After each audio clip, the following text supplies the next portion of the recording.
Today we shall reflect on the life of St Rita of Cascia. The parents of this saint were peasants in the Apennine mountains of Umbria, Italy, deeply devoted to our Lord's Passion and affectionately called the peacemakers of Jesus Christ by their neighbors. Their daughter, Margherita, in answer to their fervent prayers when they were already advanced in years, early developed a sympathetic and recollected disposition and a love for solitude. At 18, she desired to enter the Augustinian convent at Cascia, but her parents, for some obscure reason, wished her to marry a tempestuous and quarrelsome suitor, Paul Ferdinand, and she meekly accepted their wish as God's will. Rita's husband derided her piety and inflicted tremendous suffering on her by his drunken rages, but her two sons were her consolation and accompanied her to daily mass. Her fervent prayers, severe penances, and loving visits to the poor and the sick finally touched God's heart, and He granted her husband the grace of a complete conversion. But a few years later, he was found stabbed to death on a mountain path. Rita's grief in that sad hour was intensified by an anxiety over the fate of his soul, and while multiplying her mortifications, she strove to forgive the murderer from her heart.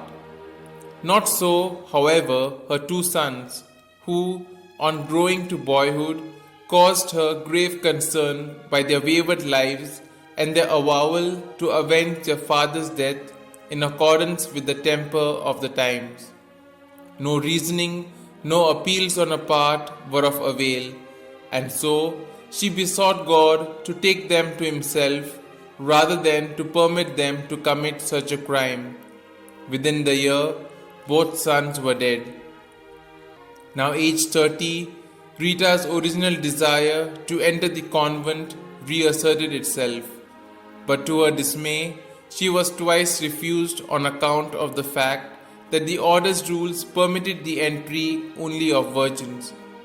God, however, indicated her express wishes by a miracle when her prayerful vigil preceding the feast of the Assumption was interrupted by the arrival of three patron saints at her door: Saints Augustine, John the Baptist, and Nicholas of Tolentino, who conducted her to Cascia and placed her at the foot of the Blessed Sacrament in the convent chapel.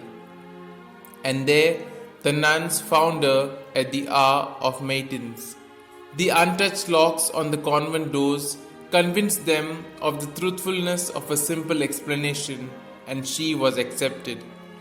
Following her novitiate and profession, Saint Rita continued to grow in holiness.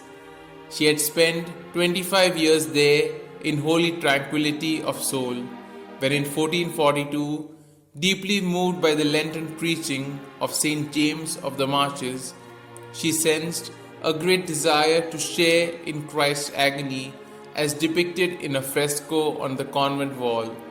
And behold, a shaft of brilliant light shot from the crown of thorns to her forehead, a thorn piercing her brow.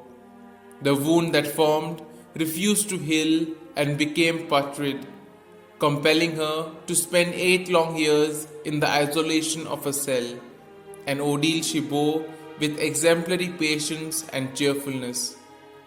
Then came the Jubilee year of 1450, when Bernardine of Siena was to be canonized, and Rita longed to join the sisters on their pilgrimage.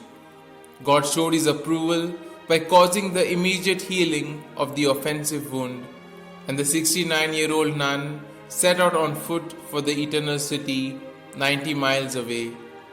Canonized by Pope Leo XIII on the 24th of May 1900, the innumerable favors obtained through her intercession in desperate cases since her death on the 22nd of May 1547 has procured for her the title of Saint of the Impossible.